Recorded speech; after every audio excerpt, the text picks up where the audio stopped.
Back student. আজকে আমরা একটা ছোট্ট রিলসের মাধ্যমে কি দেখে নেব, ত্রিকোণমিতির একদম প্রথম বেসিক কিছু সূত্র একবার দেখে নিচ্ছি। দেখো, এই হচ্ছে আমাদের একটা ত্রিভুজ। কি ত্রিভুজ? সমকোণী ত্রিভুজ, যার এই কোণটা কত, 90 ডিগ্রি। তাহলে এর বিপরীত বাহুটা কি হবে? অতিভুজ। আর এই কোণটার সাপেক্ষে এইটা হচ্ছে ভূমি আর এটা হচ্ছে লম্ব।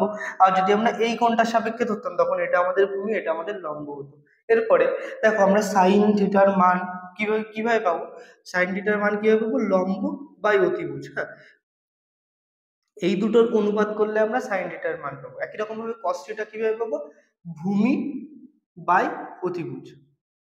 হুম, মানে কি, ভূমি আর অতিভুজের যদি আমরা অনুপাত বের করি তাহলে কস থিটার মান পাবো। আচ্ছা, ট্যান থিটা কি পাবো? লম্ব বাই ভূমি। এই দুটোর যদি আমরা অনুপাত বের করি তাহলে আমরা কি পাবো? ট্যান থিটার মান। একই রকম ভাবে কোসেক সেক আর কট। কোসেক কিসের উল্টো? সাইনের উল্টো, মানে কি 1/sin। হ্যাঁ, তার মানে এখানে কি হবে? অতিভুজ বাই লম্ব।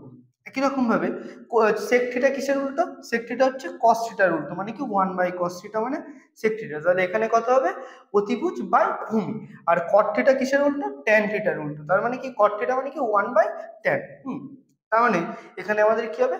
ভূমি বাই লম্ব। তাহলে আশা করি এই ছোট্ট ভিডিওর মাধ্যমে তোমরা এই সূত্রগুলো আর এইখানে এই সমকোণী ত্রিভুজ সম্পর্কে কিছু ধারণা পেলে। এই ভিডিওর এই সূত্র সম্পর্কে আরো ডিটেলসে আমি আমার মেন ভিডিওতে খুব ভালোভাবে বুঝিয়েছি। ডেসক্রিপশনে সেটার লিঙ্ক দেওয়া থাকবে, তোমরা ওখানে গিয়ে পুরো ভিডিওটা দেখে এসো। Thank you.